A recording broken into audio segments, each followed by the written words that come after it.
기도하고 시작하겠습니다. 주님 감사합니다. 오늘 역대하 말씀을 통하여서 살아계신 주님을 만나게 하시고 말씀을 듣고 깨닫는 은혜를 더하셔서 말씀으로 살아 말씀으로 승리하는 말씀의 사람들 되게 하여 주시옵소서. 아멘. 예수님의 이름으로 기도하옵나이다. 아멘. 감사합니다. 오늘 말씀은 역대하 말씀이 되겠습니다. 지난번에 우리가 역대상 말씀을 살폈는데 오늘 역대하 말씀은 솔로몬 통치와 남유다의 역사와 멸망에 당하는 말씀이 기록되어져 있습니다.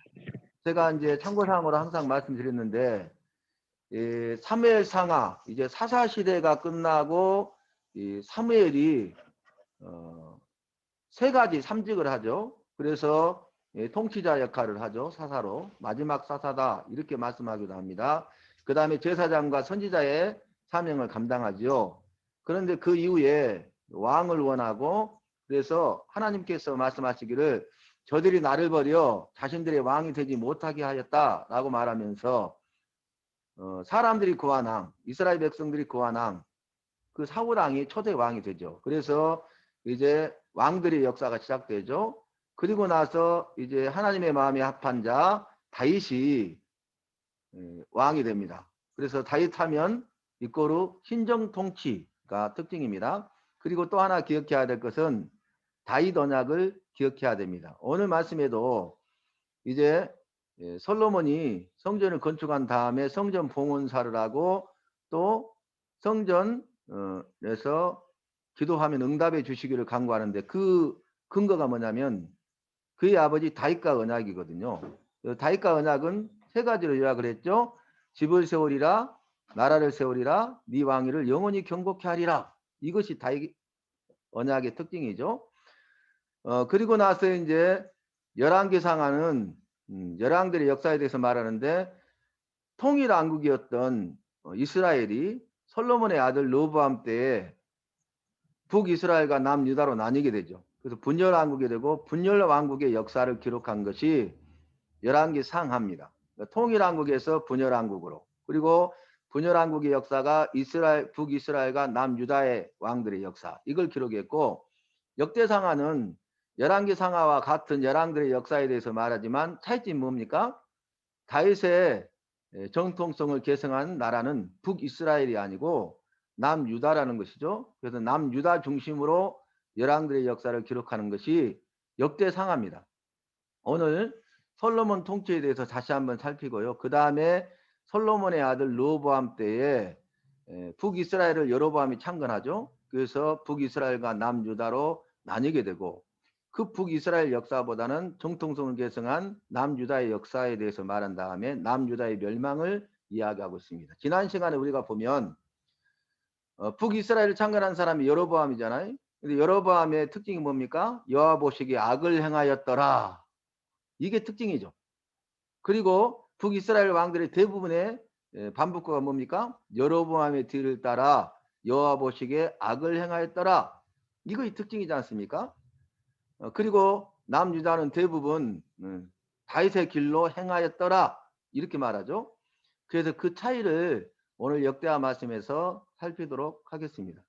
우리가 역대하 말씀은 1장부터 36장까지 말씀인데 그림 모양에서 십자가 부분, 그 다음에 지붕, 성부, 성자, 성령, 삼일체 하나님, 그 다음에 마지막 부분이 기둥, 두 기둥이 있죠. 솔로몬의 두 기둥이 뭡니까? 성전에 야긴과 보아스 이미 살폈습니다. 그래서 두 기둥. 그래서 이것은 하나님의 집 성전의 모양을 지금 전체 모형으로 그려놓은 것입니다. 역대하 1장 말씀을 보면 우리가 1장부터 36장까지 말씀을 하나하나 살피게 되는데 이것은 여러분들이 1장부터 36장까지 이 각 장의 말씀들을 이해하기 쉽도록 돕는 역할을 하는 것입니다. 그래서 중요한 것은 전체 그림에 있는 이 모양을 보시면서 1장부터 36장까지 말씀성을 들으면서 우리가 내 것으로 소화하는 것이 가장 중요한 부분이 되겠습니다. 그래서 알아야 될 신구약 말씀을 예를 들어서 한다. 그럼 우리가 그전에 해봤죠. 역대하 말씀 1장부터 36장 1장 말씀 일천번제 지혜번성, 2장 말씀 준비협력, 3장 말씀 성전건축, 4장 말씀 성전기구 제작, 5장 말씀 안치 찬송 영광, 6장 말씀 봉헌사 강구, 이런 식으로 해가지고 36장까지 하잖아요. 그러니까 여러분들 여기에 신경을 많이 쓰셔야 됩니다. 역대하 1장 말씀을 보면 일천번제 지혜번성에 대한 단락의 내용이 나오는데, 일천번제, 번제는 무슨 뜻이 있습니까? 자기 희생과 자기 헌신의 의미가 있잖아요. 솔로몬이 왕이 되어서 여호와께 번제의 제사를 드렸다는 거죠. 이 번제 여러분 생각나십니까? 번제는 상번제, 항상 상자를 넣죠. 그래서 항상 번제의 제사를 드렸는데 아침과 저녁으로 하루에 2번씩 번제의 제사를 드렸는데 제물을 다 태워서 하나님 앞에 올리잖아요. 그래서 하나도 남김없이 하나님 앞에 드린다 해서 희생. 여기 대기실 입장했습니다. 수라? 네. 또 한 분은 누구예요? 아, 수라. 예. 예. 그래서 그 번제의 의미는 자기 희생과 자기 헌신이다. 그래서 번제 제사는 또 주님이 하신 말씀이 있죠. 주님의 제자가 되기 위해서 주신 말씀 뭡니까? 아무든지 나를 따라오거든 자기를 부인하고 자기 십자가를 지고 나를 따를 것이니라. 이것이 자기 희생과 자기 헌신에 대해서 말하는 거죠. 자기를 부인하는 게 자기 희생이죠. 그 다음에 십자가를 지고 주님을 따라가는 자기 헌신. 그래서 자기 희생과 자기 헌신이 있는 사람만이 자신의 모든 것을 드린 자만이 주님의 제자의 삶을 살 수 있다는 것입니다. 그리고 이제 왕이 되어서 구하는 것 지혜와 지식을 구하죠. 그러니까 이것을 기뻐하시고 그가 구하지 아니한 부와 재물과 존영도 주셨습니다. 그러니까 전무후무하죠. 지혜의 사람 솔로몬인데 그 지혜가 전무후무한 지혜였어요. 스바의 왕이 그 지혜와 명성의 소문을 듣고 방문하는 내용을 지난번에 살폈고 오늘 본문 말씀에도 나오게 됩니다. 그리고 번성의 복을 주는데 군사력과 경제력과 무역을 통한 해상 무역을 통한 복에 대해서 말씀하고 있습니다. 여러 번 말씀드린 것처럼 첫 번째 조상 아담을 만드신 다음에 생육하고 번성하여 땅에 충만하라 번성의 복을 주셨죠. 그 다음에 노아를 통해서 새 인류의 조상이 되게 하시고 생육하고 번성하여 땅에 충만하라 번성의 복을 주셨잖아요. 그래서 번성의 복보다 더 좋은 복이 없죠. 번성은 무슨 뜻 하겠습니까? 더 크고 더 넓어지고 더 강해진다 라는 그런 내용이 되겠습니다. 우리도 하나님과 마음에 합한 자가 되어서 여호와 중심의 삶을 살면서 자기 희생과 자기 헌신의 삶을 살고 하나님 나라 의를 구하는 자들이 되어서 주님이 주시는 진정한 복, 번성의 복을 누리는 은혜와 복의 주인공이 꼭 되시기를 바랍니다. 2장 말씀 보면 성전 건축을 위해서 준비합니다. 지난번에 우리가 역대상에서 살폈듯이 다윗이 나는 백항목궁에 거하거늘 여호와께서는 성전 휘장 가운데 계시도다. 천막 가운데 계시도다. 이렇게 하면 성전 건축의 소원을 아뢰는데 허락하지 않잖아요.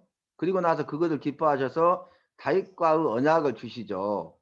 그럼에도 불구하고 다윗은 그 이후로 죽을 때까지 성전 건축을 위해서 힘을 썼던 사람이에요. 그래서 그의 아들 솔로몬이 성전을 건축할 수 있도록 모든 재료들을 준비하고 마지막 죽음을 앞두고는 성전 건축이 시작하지 않았음에도 불구하고 성전 건축이 완공된 것처럼 성전 건축을 위하여 기쁨으로 예물을 드리고 백성들에게도 예물을 드리도록 해서 그의 아들 솔로몬이 성전을 건축하는데 조금도 부족함이 없게 했던 그 준비된 것을 가지고 이제 솔로몬이 성전 건축을 시작합니다.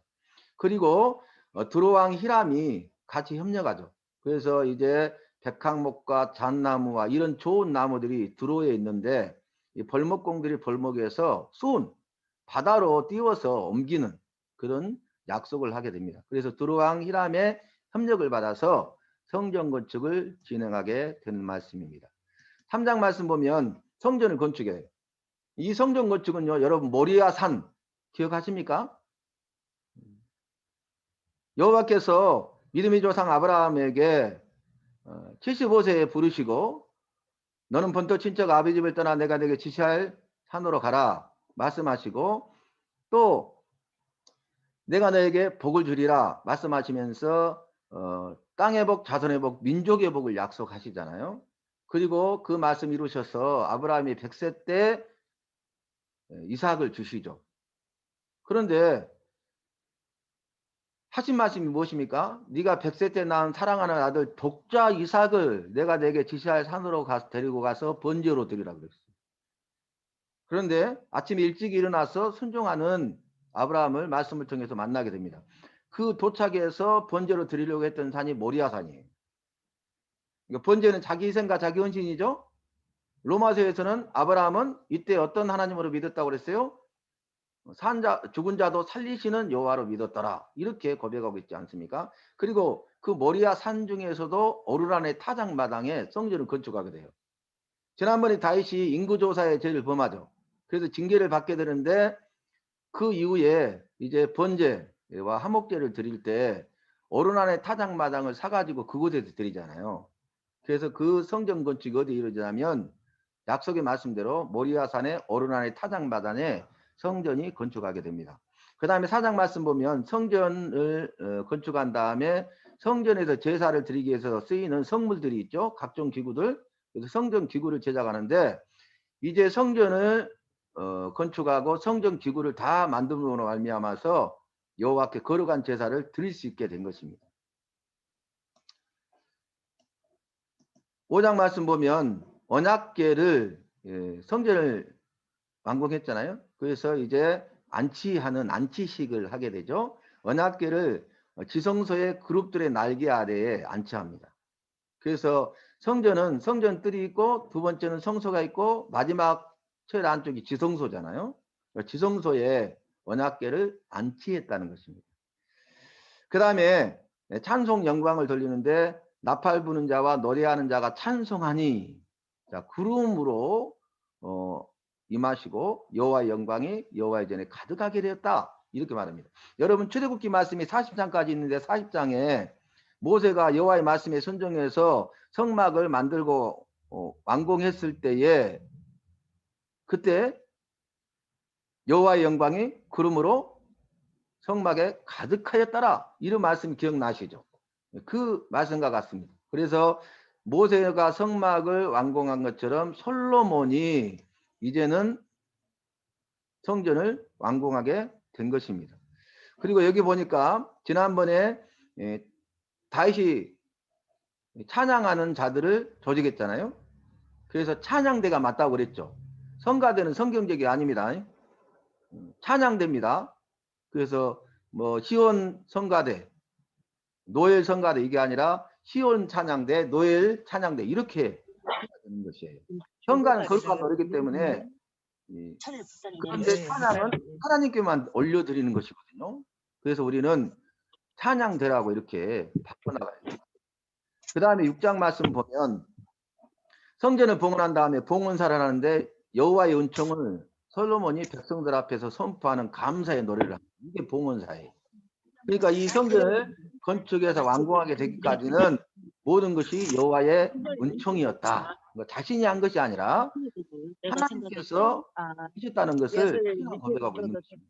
그리고 나서 간절히 구하는데 다윗과 언약을 근거로 성전에서 기도하면 그 기도에 응답해 주시기를 간구하는 말씀이 기록되어져 있습니다. 7장 말씀 보면 기도에 대한 응답이 있는데 그 기도에 대해서 불이 하늘에서 내리고 영광이 가득하게 됩니다. 불이 하늘에서 내려서 그 제물들을 사르고 여호와의 영광이 그 성전에 가득하게 되었죠. 그 일로 인하여서 온 백성들이 경배하고 감사하였다. 우리가 기도하잖아요. 하나님은 살아계시기 때문에 우리의 기도에 응답하시죠. 기도의 응답을 받았을 때에 기도 응답받는 우리는 경배하며 감사하는 삶을 살아야 되겠습니다. 주님께서 10명의 문둥병자를 고쳐줬잖아요. 그런데 한 문둥병자만 제사장에 보이고 돌아와서 살이하죠. 그때 주님의 말씀이 무엇입니까? 그 9은 어디 있느냐? 그 말씀 우리가 기억해야 됩니다. 우리가 기도하고 응답을 받으면 응답 받은 것에 대해서 응답해 주신 그 주님께 경배하며 감사하는 삶을 살아야 되는 것입니다. 그 다음에 낙성식에 대해서 나오는데 7일간 낙성식을 하고 이어서 7일간 장막절을 지킵니다. 이게 의미가 있어요. 그게 뭐냐면은 성전을 완공하기 전에는 성막은 이리저리 옮겼잖아요. 그런데 이제 성전에 안치함으로써 그곳에 있게 되죠. 더 이상 옮길 필요가 없죠.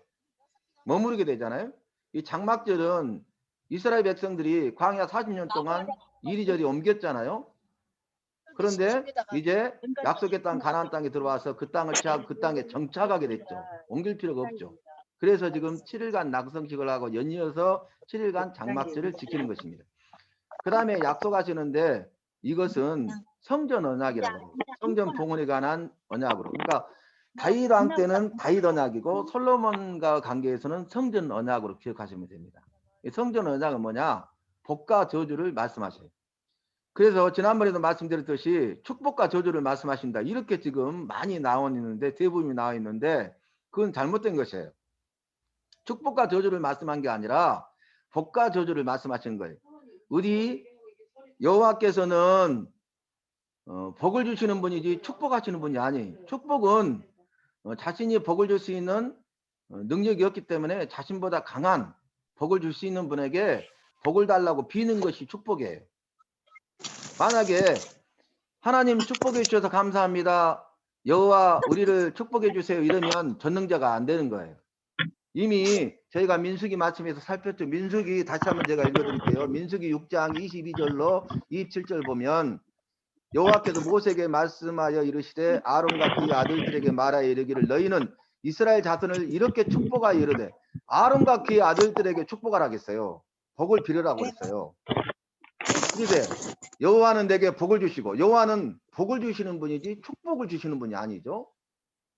그리고 중약하고 뒤에 보면 그들은 이같이 내 이름으로 이스라엘 자손에게 축복할지니 아론과 그의 아들들이 축복할지니 그러면 내가 그들에게 이스라엘 자손에게 복을 주리라. 아멘이십니까? 그래서 복을 주시는 분이라고 고백해야 돼요. 여호와여 복을 주셔서 감사합니다. 복의 복을 주시고 만복을 주시고 큰 복을 주셔서 감사합니다. 이렇게 해서 우리가 그것도 바꿔나가야 됩니다. 그 다음에 8장 말씀 보면은 성전을 건축하고 번성의 복을 받게 된 것을 말합니다. 성전 건축 후에 누리는 복을 말씀하고 있습니다. 9장 말씀 보면 스바 양이 솔로몬의 지혜와 명성을 듣고 방문하죠. 그리고 탐복하는 것을 이미 우리가 역대상에서 살폈습니다. 그 다음에 솔로몬의 영화에 대해서 말하는데 얼마나 복을 많이 받아서 그 복의 영화를 누렸냐면 그 말씀에 보니까 은이 돌같이 흔하고 백항목이 뽕나무같이 많았더라. 이렇게 기록하고 있습니다. 그리고 솔로몬이 죽어요. 성전 언약으로 복과 저주를 아까 말씀하셨잖아요. 그런데 솔로몬이 그 열조와 함께 자매하면서 죽음에 대해서 말합니다. 여러분 솔로몬의 죽음은 간략하게 이렇게 말하고 있잖아요. 근데 지난번에 우리가 역대상에서 살핀 다윗의 죽음에 대해서 뭐라고 했습니까? 대조적이죠. 한번 볼까요? 역대상 29장 마지막 장 보니까 다윗이 죽는데 나이 많아 늙도록 부하고 존귀하다가 죽었다는 거예요. 복된 죽음이죠. 저와 여러분도 이렇게 하나님 마음에 합한 자로 살아야 되겠어요. 하나님 마음에 합한 자로 사는 것은 말씀과 기록 거룩한 백성이 되고 거룩한 친백성의 삶을 사는 것입니다. 그래서 날마다 말씀으로 기도로 살아가는 저와 여러분이 될 때에 주님 앞에 부르심을 받을 때 다윗처럼 복된 죽음을 맞이하게 되는 거죠. 다윗은 구체적으로 기록하는데 나이 많아 늙도록 부하고 존귀하다가 죽었다. 이렇게 말년에 경건한 삶을 살았던 사람이 있죠. 아브라함과 이삭과 야곱의 여호와 이렇게 말했는데 거기에서 보면 야곱이 말년에 침상머리에서 경비하잖아요. 그리고 12아들을 불러다가 12아들에게 기도하는데 축복 기도하는데 그것이 미래에 이루어질 예언까지 되잖아요. 그래서 마지막 때가 중요한 것 같아요. 마지막 때. 우리가 지금까지도 믿음 생활을 잘했지만은 앞으로 주님 부르실 때까지 더욱더 믿음으로 행해야 되겠습니다. 10장 말씀 보면 어리석음에 대해 나오는데 솔로몬이 죽고 르호보암이 왕이 되는데 너희의 멍에를 더욱 무겁게 할지라 부치는 솔로몬은 채찍으로 너희를 징치하였어 나는 정갈로 하리라 이런 어리석은 말을 하죠. 그래서 이스라엘이 우리가 다윗의 집과는 전혀 상관이 없다 이렇게 말하면서 나눌 분깃이 없다 이렇게 말하면서 이스라엘 지파가 이제 남유다와 나뉘게 됩니다. 그래서 유다 지파와 베냐민 지파만 르호보암을 중심으로 남유다가 되고 여로보암이 이제 반란을 일으켜서 이스라엘 남은 10지파가 북이스라엘 나누게 돼요. 그래서 분열 왕국이 시작됩니다. 그 말씀에서는 이스라엘이 10지파죠. 다윗의 집을 배반하여 이것이 계속되었다고 말씀하고 있습니다. 11장 말씀 보면 남북이 분열되죠. 북이스라엘과 남유다로 분열되고 또 이 일 가운데 이스라엘 10지파 가운데 있었던 레위지파 사람들이 향리와 고향과 산업을 떠나서 남유다로 내려옵니다. 그리고 그때 함께 했던 자들이 여호와를 구하는 자들이 함께 떠나 남유다로 남하합니다. 우리가 북한에 있던 사람들이 남쪽으로 이렇게 내려왔잖아요. 6.25 전쟁 때 피난민들이 많이 내려왔죠. 그거 생각하시면 되겠습니다. 그러니까 믿음을 위해서 이렇게 온 거죠. 그 다음에 아내 자녀 르호보암의 아내들과 자녀들에 대해서 말씀하고 있습니다. 12장 말씀 보면 르호보암이 나라가 견고해지고 세력이 강해지니까 율법을 버려버렸어요. 그러니까 여기에 대한 징계로 애굽왕 시삭을 통해 침입하게 됩니다. 그리고 르호보암이 죽게 되는데 열조와 함께 자매 이렇게 간략하게 말합니다. 열조와 함께 잤더라. 그의 치적에 대해서는 이렇게만 말하고 있습니다. 그래서 우리가 율법을 버렸다, 말씀을 버렸다는 거예요. 그러니까 나라가 견고해지고 세력이 강해지니까 교만해진 것이죠. 그래서 저와 여러분도 잘 될 때에 교만하지 마시고 더 겸손한 자가 되시고 말씀 중심의 삶을 살고 끝까지 말씀으로 살아서 승리해야 하겠습니다. 13장 말씀 보면 남과 북, 남유다와 북이스라엘 전쟁하는 1차 전쟁에 대해서 기록하고 있고요. 그 다음에 여기에서 승리하게 되는데 그 말씀의 고백이 우리에게는 여호와께서 함께 하시니 라는 신앙 고백을 합니다. 열세에 처해 있었거든요. 전쟁에 이길 수가 없었거든요. 그런데 군사력을 자랑하는 것이 아니라 우리에게는 여호와께서 함께 계신다는 신앙 고백으로 나갈 때에 여호와 하나님이 함께 하셔서 승리하게 하신 거예요. 사람은 싸움을 위하여 마병을 예비하거니와 싸움의 승리는 나 여호와께 있느니라 이렇게 말씀하셨잖아요. 그래서 우리가 어떤 상황 가운데 있더라도 하나님을 더 의지하는 그런 믿음의 삶을 살아야 하는 것입니다. 14장 보면 아사 왕이 1차 종교개혁을 일으키는데 우상을 제거합니다. 우상을 제거하고 믿음으로 살고자 하니까 이제 복을 받는 게 아니라 고난이 와요. 그 고난이 뭡니까? 구스의 대군이 침입해 옵니다. 그때 아사가 어떻게 합니까? 구스 대군이 침입해 오니까 부르짖어 우리를 도우소서라고 간구하는 말씀이 기록되어 있습니다. 기도하여서 응답받고 승리한다는 거죠. 15장 말씀 보면 아사라 선지자가 순종과 불순종을 통한 복과 저주를 이야기합니다. 충고해요. 이 말씀 순종과 불순종을 통한 복과 저주는 신명기 28장에도 우리가 살폈죠. 여호와의 말씀을 지켜 행하면 이 모든 복이 내게 임하며 내게 미치리니 또 여호와의 말씀을 지켜 행하지 아니하면 이 모든 저주가 내게 임하며 미치리니 이렇게 말씀하셨잖아요. 그 말씀과 같습니다. 그 다음에 2차 종교개혁을 하게 되는데 1차 때는 우상을 제거했잖아요. 2차 종교개혁 때는 여호와만 섬기기로 언약합니다. 그래서 우리는 우상을 버리고 여호와만 섬기는 믿음의 삶을 살아야 된다는 것이죠. 그뿐만 아니라 왕실도 개혁했어요. 그의 모친 마아가가 아세라 우상을 목상을 만들어서 섬기니까 항우에서 폐위해버립니다. 그리고 그 아세라 우상을 찢고 빻아서 불살라버리는 그런 왕식 개혁까지 하는 것을 볼 수 있습니다. 16장 말씀 보면 동맹을 하게 되는데 이게 잘못이에요. 아람왕 베나답과 동맹을 합니다. 그리고 이 일에 대해서 선지자 하나니가 책망을 하는데 그것을 받아들이지 않아요. 그래서 결국 어떻게 됩니까? 중병에 걸리게 되는데 중병에 걸렸어도 여호와께 구하지 않고 의원들에게 구하다가 결국 비참하게 죽습니다.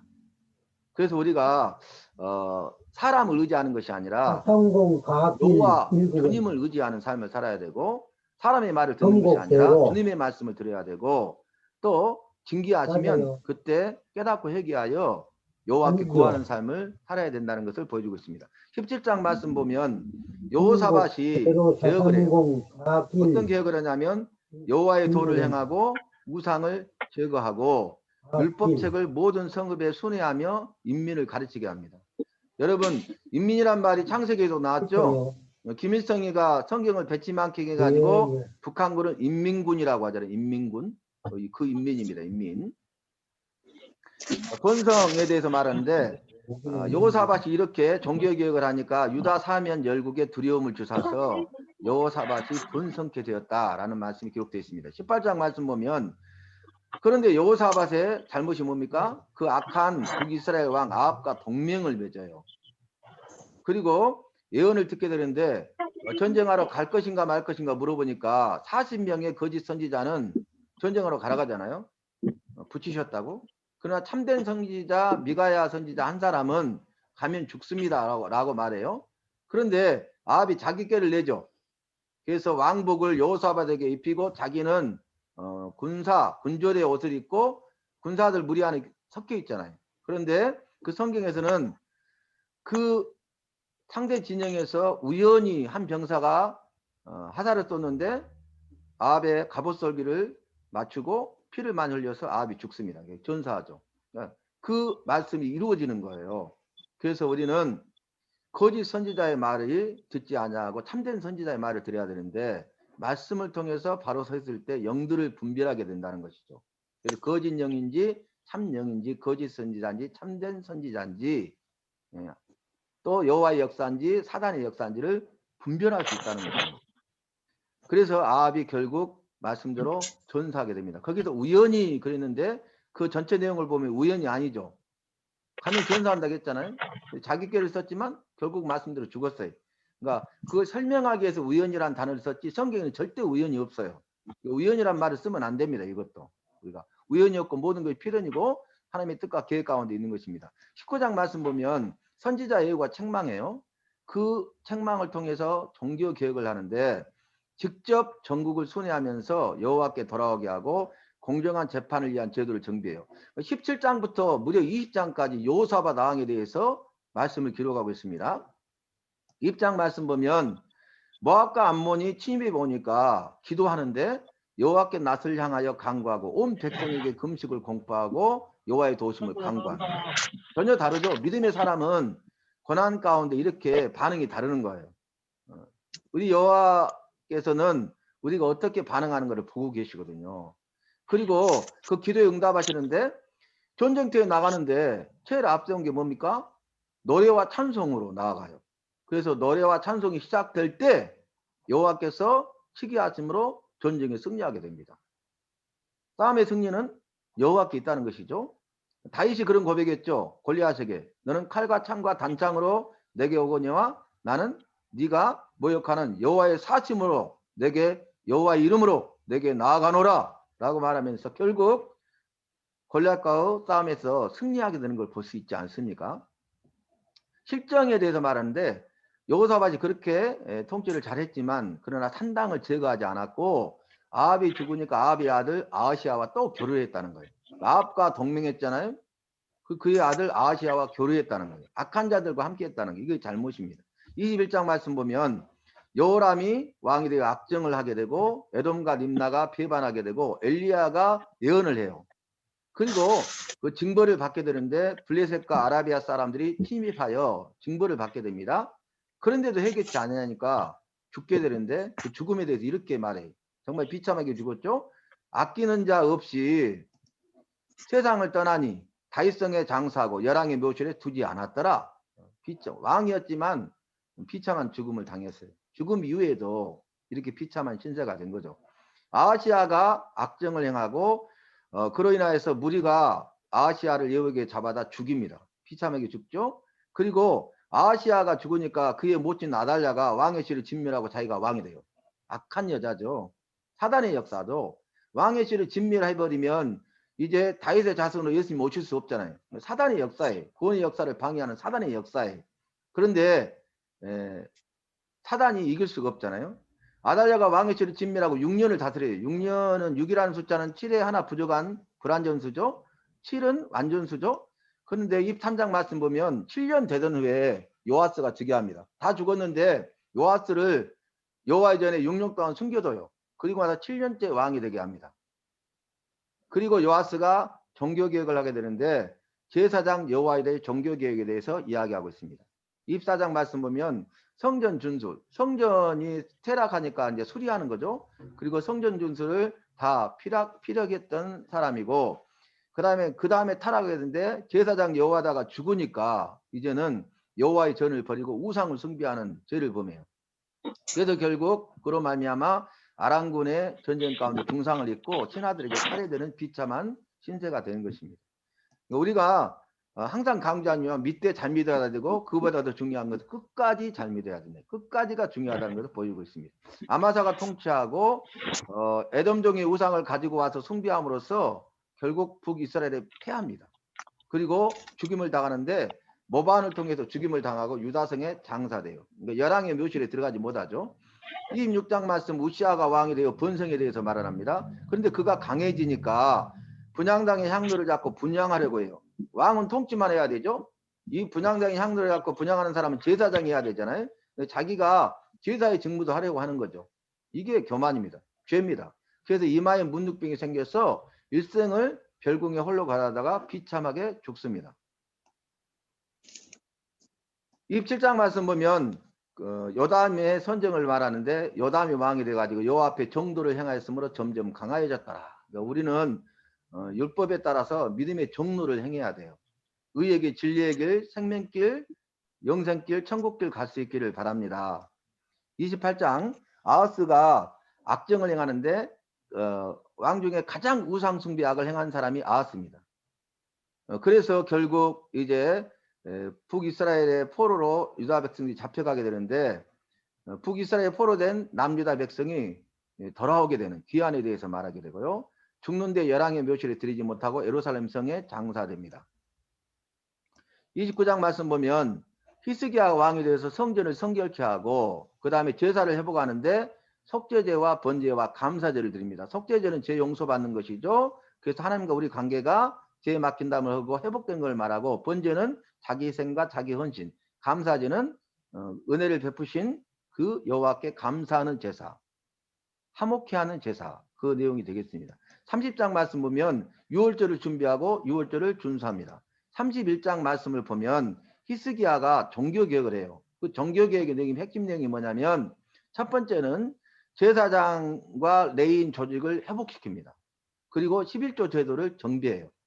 자, 북이스라엘 같은 경우에는 여로보암이 북이스라엘을 창건하잖아요. 그 여로보암이 악을 행하는데 가장 큰 악이 뭡니까? 금송아지 둘을 만들어 가지고 베델과 단에 하나씩 두고 이 금송아지가 애굽에서 우리를 이끌어낸 여호와다 이렇게 하면서 섬기게 하고 레인들의 직분을 다 폐하게 만들고 자기 마음대로 일반 백성들을 제사장으로 서서 제사의 직무를 행하게 했잖아요. 그게 여로보암의 악이고 북이스라엘의 역사고 북이스라엘 왕들의 죄예요. 그것을 회복했다는 거죠. 그 다음에 11조를 하나님의 것으로 구별해 드릴 수 있도록 정비했습니다. 32장 말씀 보면 아스루 왕 사네립이 침입하니까 불의적 기도함으로 승리하게 됩니다. 기도의 능력을 우리에게 보여주고 있습니다. 구하면 하나님은 들으신다는 거죠. 교만에 대해서 말하는데 중병을 통해서 죽게 되었잖아요. 근데 은혜를 베푸셔서 15년 동안 생명을 연장받죠. 이미 살폈죠. 고침을 받았으나 그 은혜를 베푸신 여호와께 그 은혜를 보답지 않으므로 진노가 임하게 돼요. 그러니까 우리가 기도하고 응답받으면 그 은혜를 베푸신 여호와께 경배하고 감사하는 삶을 살아야 된다는 거예요. 좀 전에도 살폈죠. 그런데 회개하니까 그의 생전에는 그 진노가 임하지 않을 것을 말씀하십니다. 실정은 뭡니까? 바벨론 방백들이 왔는데 그들에게 자랑 삼아 분기고와 내탕고를 보임으로 결국 이제 나중에 바벨론 쪽에서 멸망당하게 되죠. 므낫세가 왕이 되어 우상숭배 악정을 행하고 심판은 아수르의 포로로 끌려가서 있게 되는데 회개하니까 다시 돌아와서 다스리게 하시는 은혜를 베푸십니다. 아몬이 뒤를 이어 왕이 돼가지고 므낫세보다 더욱 악을 행하였다 이렇게 말씀하고 있죠. 그 다음에 요시아가 왕이 되는데 우상을 제거합니다. 그리고 성전을 수리하다 율법책을 발견하게 되죠. 그래서 회개하게 되고요. 그 다음에 여선지자 훌다가 예언을 하게 되고 그 일을 통해서 그 말을 듣고 요시아가 온 백성들과 함께 여호와만 따르고 섬기기로 약속하고 남은 우상들까지 다 제거하는 말씀이 기록되어 있습니다. 35장 말씀 보면 6월절을 준수하고 전쟁을 하게 되는데 그 애국가와 전쟁을 하는데 무기또 전투에서 하사를 맞아 죽습니다. 무기또는 이번 수요일 어제 제가 말씀을 전했습니다. 아마겟돈 지역입니다. 마지막 세상 종말 전쟁이 이루어지죠. 큰강 유브라데 강이 물이 말라서 육로가 되고 동방의 왕들이 오는데 2만만의 군대가 신속하게 오게 되고 아마겟돈이라는 곳에서 전쟁을 한다. 근데 거기는 무기또 평원이다 라고 제가 말씀을 드렸습니다. 36장 말씀 여호와스가 통치하고 여호와김이 통치하고 여호와긴이 통치하고 마지막 왕이 남유다의 왕이 시드기야인데 시드기야 때 유다가 멸망됩니다. 북이스라엘 우상 숭배하고 끝까지 해결치 아니하므로 주전 722년에 아수르를 통해서 말씀대로 멸망당했잖아요. 그것을 똑똑히 보았음에도 불구하고 유다 사람들도 회개치 않고 끝까지 우상 숭배하고 예레미야 선지자가 너희가 바벨론 통해서 멸망당하고 포로를 끌려가 70년 동안 포로하고 다시 돌아오리라 말씀하셨음에도 불구하고 최후 통첩했음에도 불구하고 그들이 끝까지 우상 숭배 죄를 범함으로 결국 주전 586년에 역사적으로 멸망당하게 됩니다. 그리고 조선은 고레스의 조선인데 이제 바벨론 제국을 무너뜨린 바사의 왕 고레스의 마음을 여호와께서 감동시켜서 예레미야로 하신 말씀을 응하게 하십니다. 이게 뭡니까? 바벨론을 끌려 70년 포로 생활하다가 다시 고국으로 돌아오게 하신다 했잖아요. 그 말씀을 이루시는 거예요. 그래서 고레스가 조서를 내리는데 그 조서의 세 가지 내용은 뭡니까? 모든 히브리인들은 고국으로 돌아가라. 포로 귀환. 그 다음 두 번째 그 이유가 뭐예요? 가서 무너진 성전을 재건하라. 그럼 세 번째 거기에 필요한 모든 것은 우리가 대주겠다. 엄청난 일이 이루어집니다. 그래서 모든 세상 역사는 여호와께 달려있다는 거예요. 우리의 모든 것들도 나의 모든 것도 가정과 자녀와 생업도 하는 모든 일도 여호와의 손에 달려있음을 인정하고 고백하면서 주님의 말씀에 따라서 살아가는 저와 여러분이 되시고 말씀으로 승리하셔서 주님 앞에 섰을 때 잘했다 인정받고 칭찬받고 마지막 때 우리의 믿음을 지키고 그 말씀을 통해서 은혜와 복의 주인공 간증자가 되시기를 주님의 이름으로 축복합니다. 잘하셨습니다. 기도하겠습니다. 주님 감사합니다.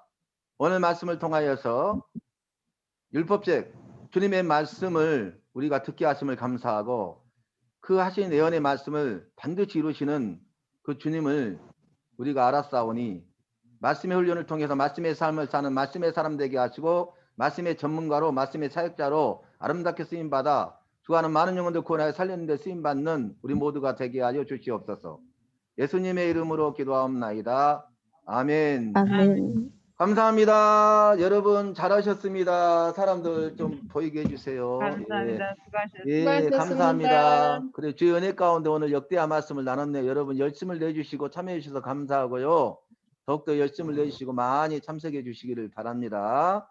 예, 네. 여러분 주님의 이름으로 감사합니다. 사랑합니다. 축복합니다. 얼굴 안 켜서. 예, 감사합니다. 아, 효궁숙 사모님, 되게 안 예, 했어. 박예경 사모님, 이옥자 성도님, 예, 그 다음에 장진순 사모님, 그렇게 이술래 권사님, 예, 예, 여기 예, 반갑습니다. 이술래 권사님. 아직 화면이 안 끊어졌어요. 반갑습니다. 예, 감사합니다. 열심을 내십시다. 예, 네. 잘하셨어요. 예, 주님의 이름으로 감사하고 사랑하고 축복합니다. 평안한 밤 되십시오. 아멘. 예, 감사합니다. 감사합니다. 예. 자동으로 되지 않아요? 돼요. 예. 오늘은 이 시간이 지나서 이게